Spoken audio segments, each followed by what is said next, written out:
Bienvenidos, jóvenes. Ya estamos en una semana más en esta fase 3. Ya es la semana número 7. Ya estaremos terminando próximamente lo que es el tercer periodo. Y pues poco a poco nos acercamos a la meta para culminar este año. Este año donde hemos tenido nuevas experiencias, hemos tenido que adaptarnos a nuevas realidades. Y es por ello que también este día les compartiré un tema o contenido socioemocional relacionado a lo que son las metas, porque es muy importante. Nosotros debemos tener metas en nuestra vida para saber el rumbo que debemos tomar, cuáles son nuestros objetivos. Así es que inicio con el texto. La importancia de nuestras metas. Establecer metas para la vida es una actividad muy importante para convertir nuestros sueños en realidad. Ser feliz no es algo que suceda solo porque sí. En realidad proviene de una secuencia de pensamientos, planificación y búsqueda de las cosas que son importantes para nuestra vida. También es sabido que el establecimiento de metas nos ayuda a ser felices en nuestra vida cotidiana. Establecernos metas nosotros mismos nos da un sentido de significado y propósito. Al alcanzar estas metas obtenemos una sensación de logro. Esto nos da confianza y nos ayuda a creer en nosotros mismos. Establecer metas para la vida podría ser a corto, mediano o largo plazo, metas a diaria o de largo plazo. Las metas a largo plazo podrían ser como un cambio de carrera. En su caso sería tomar la decisión de qué bachillerato podrían estudiar, cuál sería la carrera que van a tomar después de su bachillerato. Mientras que las metas a corto plazo podrían ser más sencillas, como comenzar un pasatiempo, ponerse en contacto con sus viejos amigos. Aquí también pueden agregar una lectura de una obra, etc. También hay metas a mediano plazo, que esas pueden ser de meses. Podría ser sacar buenos promedios en su periodo 3 o periodo 4, pasar el grado de manera excelente. Eso es una meta a mediano plazo. Recuerden que es importante tener claro lo que nosotros queremos en la vida, porque si no tenemos claro, pues andaremos como un barco sin brújula, un barco sin vela, que quizás solo se deja llevar por la marea. Entonces la corriente no siempre es buena. A veces hay que ser únicos, hay que tener claro nuestras metas, nuestros objetivos. Así es, jóvenes, que este tema socioemocional está muy bien para este fin de periodo, ya que es importante que ustedes hagan su máximo esfuerzo, sé que lo están haciendo, para obtener excelentes resultados académicos. Aquí en lo que es la presentación del tema en el PowerPoint, les dejo también unas imágenes que están bastante ilustrativas de lo que son las metas. Es importante tener un proyecto de vida, que eso también ustedes lo ven en estudios sociales. Luego ir construyendo ese proyecto de vida para después solo ir tras esos sueños, tras esas metas. Muy bien, jóvenes, hasta aquí los dejo. Vamos a continuar con el contenido para este día. Un saludo a todos y espero que se encuentren muy bien. Buenas tardes, jóvenes de octavo. Continuamos con la clase. Ya hemos escuchado esa reflexión del contenido socioemocional correspondiente a esta semana. Les presento la agenda que trabajaremos este día. Recuerden que estamos en la fase 3 y esta es la semana número 7. Continuamos. La agenda que tenemos siempre es el saludo y la bienvenida. El contenido socioemocional que siempre se los presento también en estas diapositivas. El contenido que trabajaremos este día. Las actividades que desarrollaremos. Estamos trabajando en su libro de Moral, Urbanidad y Cívica en las páginas 24 y 25. Tenemos conclusiones y despedidas. preguntas y respuestas. Vamos a continuar. El contenido para este día es: si cuido la naturaleza, me cuido a mí mismo. El objetivo es identificar acciones que nos ayuden a proteger nuestros recursos naturales. La reflexión se las leo.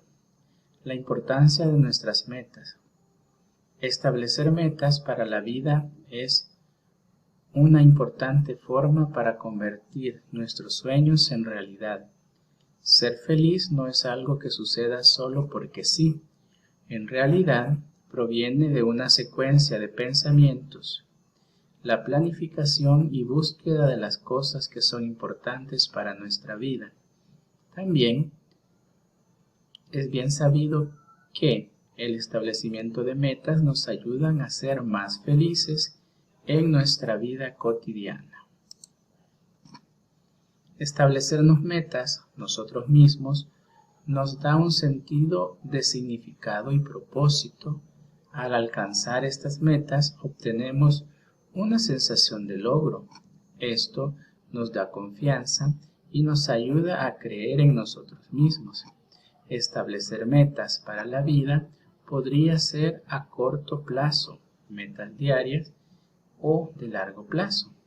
Las metas a largo plazo podrían ser algo como un cambio de carrera. El cambio de ustedes, para ustedes sería la elección del bachillerato que tomarían o la carrera que van a elegir.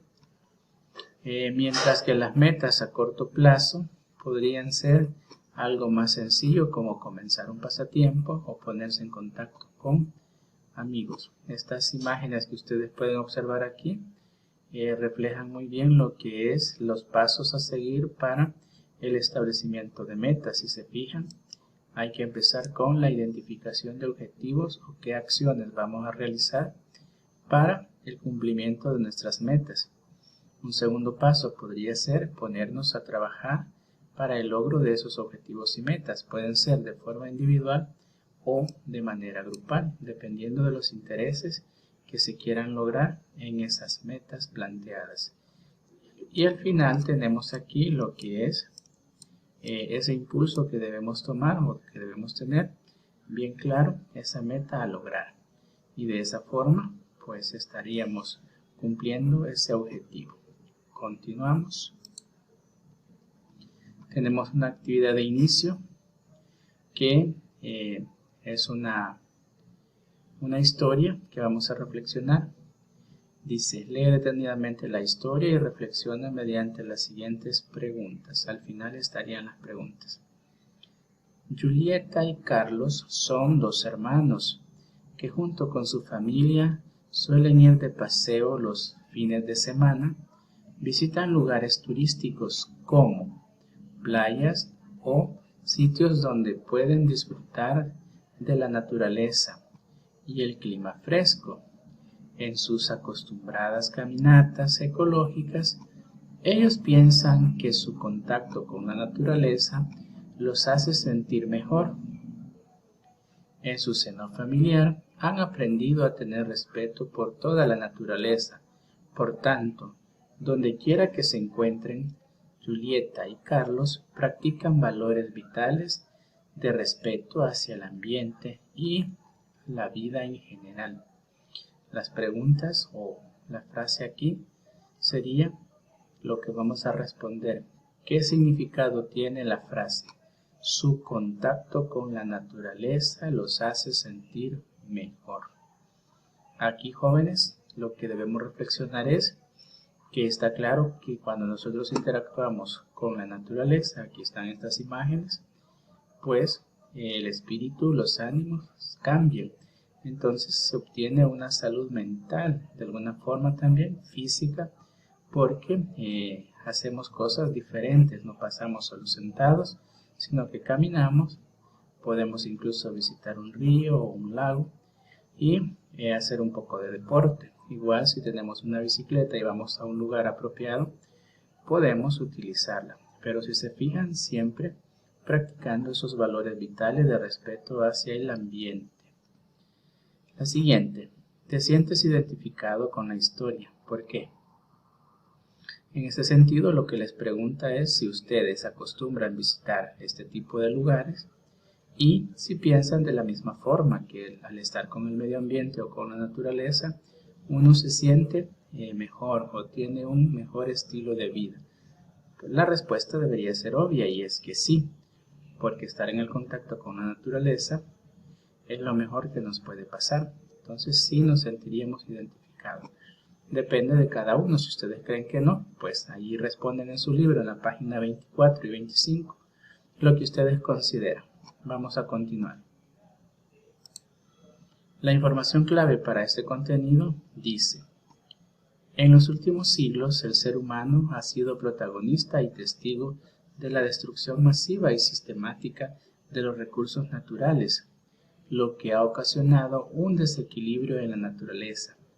Esta situación puede explicarse desde dos perspectivas. Por una parte, las personas no se sienten responsables del problema, piensan que no les afectará en un futuro y, con el afán de satisfacer sus necesidades, consumen y actúan de manera irresponsablemente a la naturaleza y su entorno inmediato. Por otra parte, la industrialización y el desarrollo se han producido de forma deliberada, causando contaminación y deforestación en el mundo. Las ciudades crecen desordenadamente debido al aumento vertiginoso de la población. Lo grave de todo esto es que los recursos naturales no se renuevan de la misma forma o proporción en que se produce el crecimiento poblacional y sus necesidades.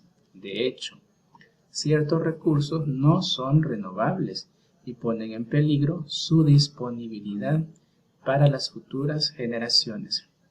Haciendo un paréntesis, lo que nos está diciendo aquí este texto es muy importante, ya que dice que no hay una proporción, un equilibrio entre lo que es la natalidad, o sea, el crecimiento poblacional con relación al uso de los recursos naturales. ¿Qué significa eso? Que cada vez hay menos recursos, menos disponibilidad para la cantidad de personas que habitamos el planeta. Y si además le sumamos el hecho de que no tenemos conciencia de lo que hacemos de manera incorrecta, como contaminar y utilizar productos que puedan contaminar el ambiente, eso lleva gravemente a algo muy peligroso, como lo que les he mostrado por acá o les tengo aquí. Por ejemplo, pueden ver esta fábrica, cómo está contaminando el ambiente. Aquí, cómo se ha talado de forma indiscriminada el bosque. Y aquí, lo que los océanos están regresando a la tierra. Pueden ver que esto es basura que ha sido arrojada, ya sea por los ríos que vierten los desechos que nosotros tiramos y el mar lo devuelve. Acá también tenemos un oso polar que ya su hábitat está siendo exterminado, entonces cada vez ellos están en peligro de muerte. Muy bien, continuamos. Debemos garantizar los recursos naturales para las futuras generaciones. Para ello, podemos comenzar cambiando nuestros patrones de consumo, asegurando que estos sean amigables con la sostenibilidad del planeta. A partir de esta idea es como hoy en día se habla de un consumo ético o consumo ecológico. Ejemplo de ello, si ustedes se recuerdan, ya los supermercados ya no dan bolsas, sino que uno tiene que llevarlas o a veces la venden, pero ya es un uso restringido. De igual forma, el uso de desechables. Si se recuerdan, ya en el colegio se ha puesto en marcha ese proyecto de minimizar el uso de lo que son los desechables, porque son los productos que más tiempo llevan en deteriorarse o regresar al estado donde fue tomado. Es muy importante tener en cuenta. Acá también está otra imagen que no se les había comentado, pero es el resultado también que se obtiene del maltrato que se le da a la tierra. A su izquierda pueden observar que está el suelo árido, agrietado, y a la derecha está totalmente diferente. Así es que les invito a tener presente también lo que es el consumo ético y el consumo ecológico. La actividad de cierre para ustedes, jóvenes, dice: completa el siguiente esquema a partir de la información del texto anterior. Aquí está. Desequilibrio de la naturaleza. Empezamos como este tema. Luego este temita se divide en dos, que es la indiferencia de las personas y las consecuencias. Ustedes lo que harán aquí es completarlo, ¿verdad? La indiferencia, que es cómo lo hacemos, cómo se expresa, de qué forma lo evidenciamos. Y la consecuencia, o sea, de ese desequilibrio de la naturaleza, qué consecuencias traen a la salud, al ambiente y a eso en general. Ya en las imágenes anteriores les he mostrado parte de ello. Vamos a continuar. Investiga qué son los recursos renovables y no renovables. Luego completa el cuadro comparativo. Aquí vamos a escribir los recursos renovables y aquí los no renovables. Por ejemplo, ustedes saben que el agua tiene un ciclo, que llueve, cae el agua, humedece la tierra, alimenta las plantas y luego por drenaje o por el movimiento que tiene por gravedad tiende a irse a los ríos, o cuando calienta el sol puede evaporarse y ese vapor se convierte nuevamente en una nube y esa nube vuelve a producir lo que es la lluvia. Y ahí está un ejemplo de lo que es el recurso del agua. Entonces sería algo que puede ser considerado como renovable. Ahí ustedes pueden agregar más. Los no renovables son aquellos que tienen un solo uso. Así es que eso es sumamente importante. Por ejemplo, los combustibles es un único uso que tenemos. Usted ya no puede recuperar un galón de combustible que ha utilizado. Eso es imposible. Entonces, recuerden, lo que no se puede renovar es aquello que tenemos, lo usamos y eso ya no puede regresar a la naturaleza o utilizarse una segunda vez. Vamos a continuar. Investiga qué son patrones de consumo responsable y elabora una lista de hábitos que podrías practicar para actuar de forma ética y ecológica. Siempre están estas dos palabritas, que es la ética y lo que es la ecología. Eso sí, ustedes lo harían de manera personal, jovencitos. Ahí se los dejo, lo completan en su libro. Bueno, hemos llegado ya a la parte de lo que es la evaluación de conocimientos. Aquí recuerden que lo que ustedes deben hacer es responder estas dos preguntas que dicen: ¿qué hemos aprendido en esta clase y cómo lo aplicamos en la vida diaria? Aquí también les he colocado una imagen de lo que es el planeta Tierra, cómo se ve el azul y el verde. Así es lo normal que debería de verse. Así es que la invitación también está para que la conservemos de esa forma. Bueno, lo que hemos aprendido, recuerden, es a identificar situaciones problemáticas que pueden afectar el ambiente. También la forma de cómo las personas actuamos y cómo estamos haciendo daño a la naturaleza. Y eso, cómo lo aplicamos a la vida diaria, ya les mencionaba. Reutilizando, reciclando, reduciendo. Al final de la clase, espero dejarles un pequeño video que habla sobre eso. Así es que los invito a que cuidemos siempre nuestro planeta. Un saludo.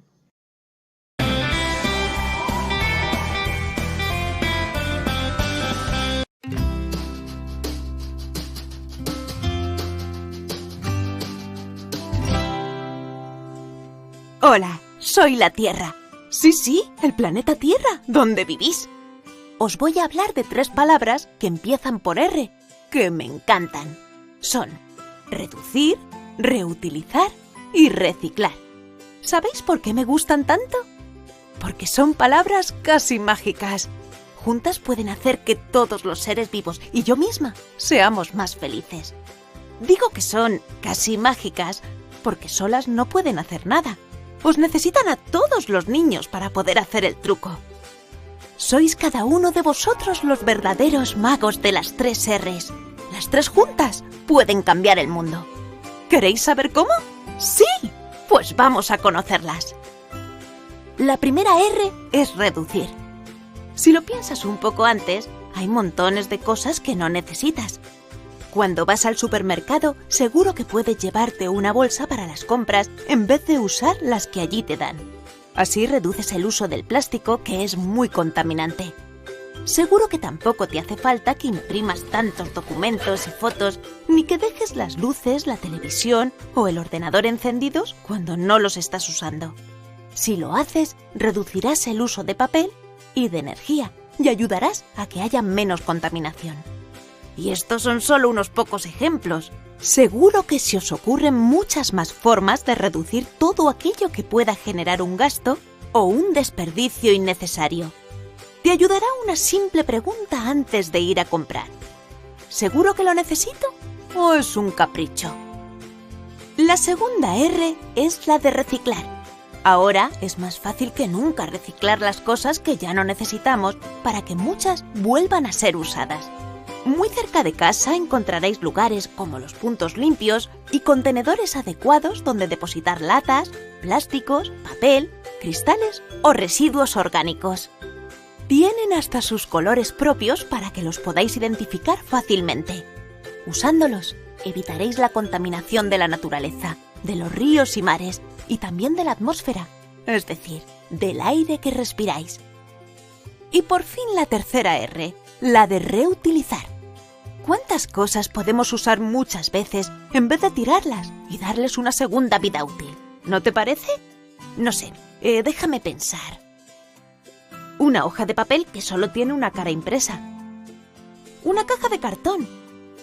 Una botella de plástico. Sigue tú. Con un poco de imaginación, estoy segura de que vas a crear montones de cosas nuevas, útiles y divertidas. Y recuerda, si usas la regla de las 3 R's, vas a conseguir que yo sea un planeta más limpio, con menos contaminación y donde todos vivamos mejor. Porque ya sabéis, cambiar el mundo es cosa de niños.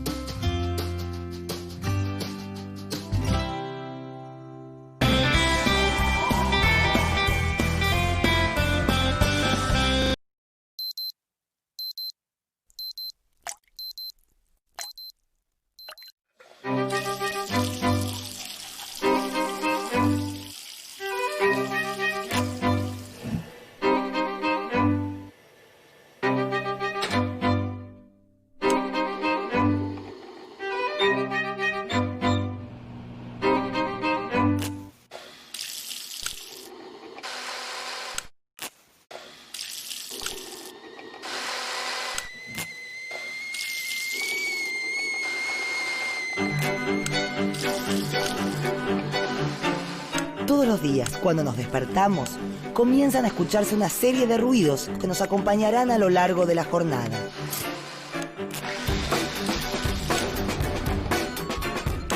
La alarma del reloj, el celular, la tostadora, los bocinazos. Millones de personas alrededor del mundo trabajan, cocinan, se trasladan de un lugar a otro, lavan el auto, ven la televisión, encienden lámparas que iluminan ambientes de sus viviendas, prenden estufas o aires acondicionados.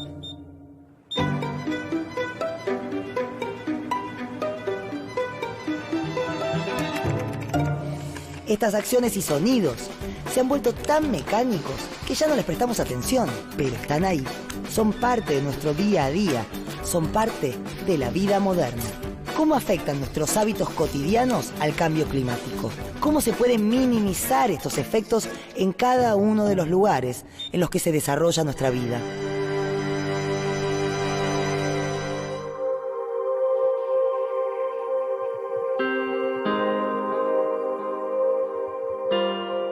La vida en la Tierra es posible gracias a la energía que recibimos del Sol. La atmósfera permite la entrada de rayos solares que calientan la Tierra. Esta, al calentarse, también emite calor, pero algunos gases en la atmósfera impiden que se escape todo el calor hacia el espacio y lo devuelven al planeta. Este fenómeno llamado efecto invernadero es lo que permite, entre otras cosas, nuestra existencia. Pero si la atmósfera retiene demasiado calor, la temperatura del planeta aumenta y produce una consecuencia tan peligrosa como indeseada: el cambio climático. Desde que descubrió el fuego e inventó la rueda, el hombre transformó continuamente su entorno en busca de su bienestar.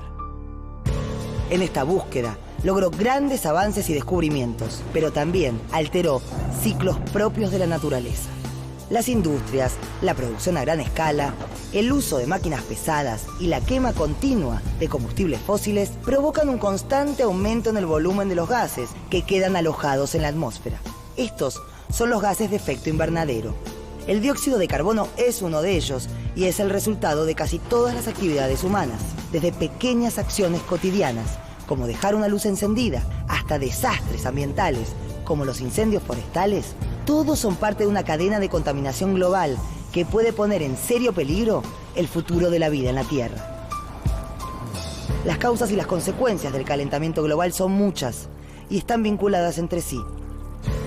Cada una, a su manera, aporta alteraciones o sufre los efectos de las demás. Cada una debe ser pensada entonces como un punto de un delicado tejido global del que depende nada más y nada menos que nuestra existencia.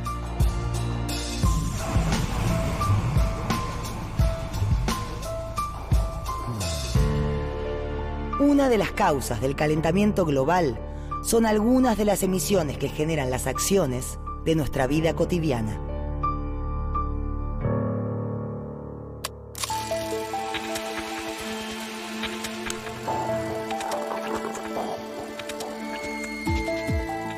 En la segunda mitad del siglo XX, la tecnología cambió radicalmente nuestro modo de vida.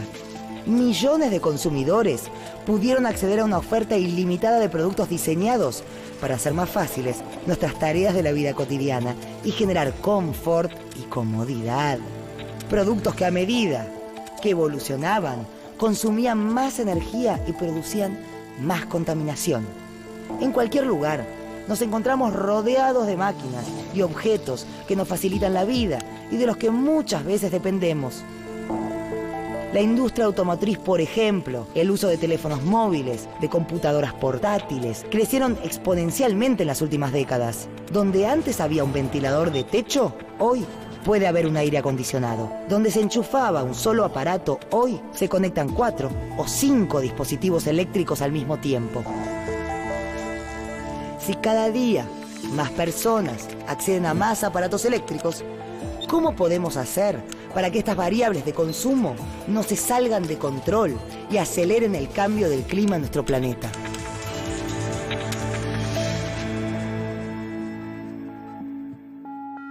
¿De qué manera nuestras acciones cotidianas impactan sobre las emisiones de gases de efecto invernadero?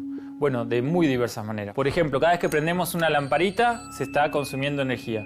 Cada vez que estamos mirando la televisión, utilizando algún electrodoméstico para lavar la ropa, para plancharla, etc., en cada una de esas oportunidades estamos consumiendo energía.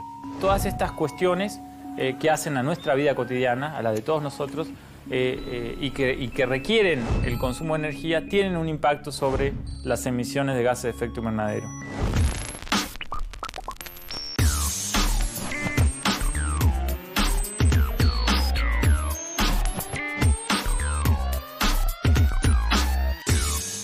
El 30% del consumo eléctrico total corresponde al sector residencial, cuyos principales usos son el uso de electrodomésticos y el sector iluminación. Los consumos de los distintos electrodomésticos impactan de manera diferente dentro del consumo de energía eléctrica, dependiendo fundamentalmente del consumo que tienen y de las horas de utilización que tienen cada uno de estos elementos.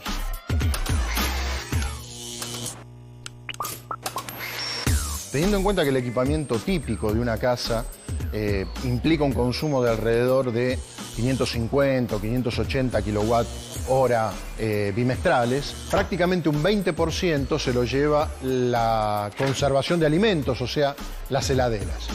Hay productos que tienen un consumo puntual muy importante de energía eléctrica, por más que uno los use menos horas que una heladera que está a las 24 horas enchufadas.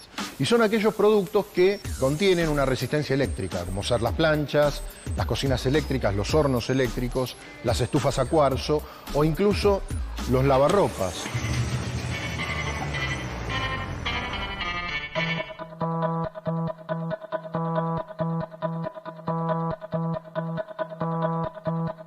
una característica que los consumidores pueden aprovechar es el hecho de que las heladeras, así como también otros artefactos, están etiquetados de manera que uno puede saber cuál es el consumo energético que tiene.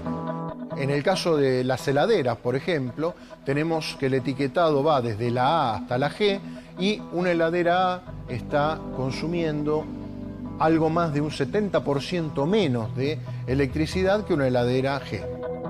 Hay otros artefactos que sí tienen un consumo importante y que estacionalmente pueden llegar a ser consumos muy relevantes porque pueden incluso duplicar el consumo promedio de todo el año, como son las estufas eléctricas y los acondicionadores de aire, en este caso en verano. Los aires acondicionados se recomienda ponerlos entre 23 y 25 grados. ¿Por qué? Porque bajar un grado por debajo de los 25 grados implica un consumo energético adicional del 5 al 7% y por cada grado adicional que se baja, se está aumentando el consumo energético.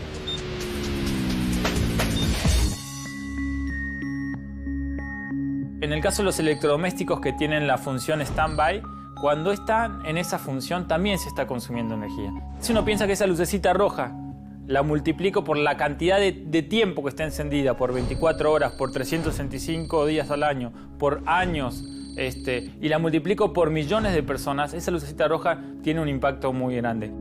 El rol de los individuos aislado, la contribución puede ser pequeña, pero si empezamos a contabilizar de todos esos individuos en conjunto, tienen un porcentaje muy importante de las emisiones.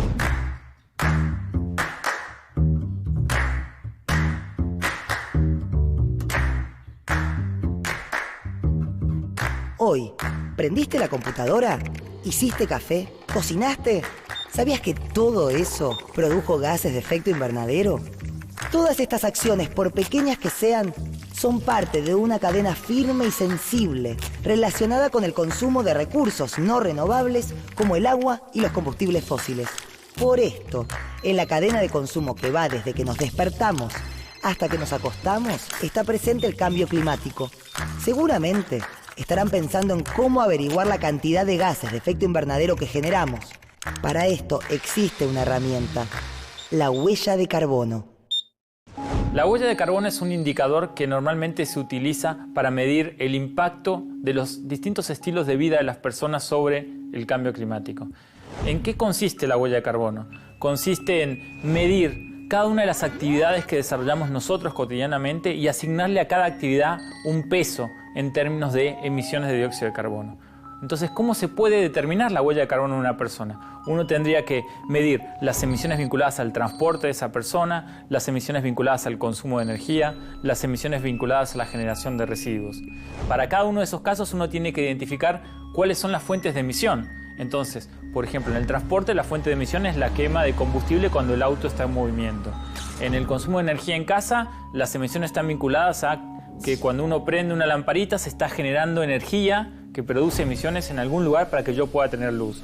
Cuando uno utiliza un electrodoméstico pasa lo mismo. Cuando uno genera residuos, esos residuos que van a parar a un relleno sanitario generan después en la descomposición un gas muy peligroso que se denomina metano, que también tiene un efecto importante sobre el calentamiento global. Entonces, la medición de todas estas actividades y sus impactos sobre el dióxido de carbono es lo que nosotros denominamos la huella de carbono.